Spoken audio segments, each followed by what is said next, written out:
ఆంధ్రప్రదేశ్ రాష్ట్రంలో రాజకీయ పార్టీ కార్యకర్తలారా, మీ జీవితాలు ఎందుకు నాశనం చేసుకుంటారు?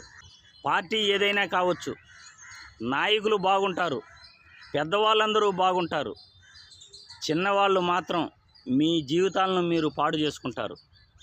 ఎందుకంటే కక్షలకు దాడులకు పాల్పడితే మిమ్మల్ని మీ గ్రామాలలో మీ చుట్టుపక్కల వాళ్ళు, మీ శ్రేయోభిలాషులే మిమ్మల్ని గుర్తుపడతారు. ఖచ్చితంగా మీపై కేసులు పెడతారు. మీ జీవితాలు చితికిపోతాయి. ఈరోజు మీరు దాడులు చేయొచ్చు, ఈరోజు మీకు అధికారం ఉండొచ్చు, అదే అధికారం జీవితాంతం ఉంటుంది అనేది మీరు ఎప్పటికీ అనుకోవద్దండి. ఎందుకంటే ఈరోజు మనదవ్వచ్చు, రేపు ఇంకొకరిదవ్వచ్చు. ఈరోజు మనం ఏదైనా చేస్తే అదే విధంగా అవతల వాళ్ళు కూడా చేస్తారు అని ప్రతి ఒక్కరూ గుర్తుంచుకోవాలి. కార్యకర్తలు సంయమనం పాటించాలి.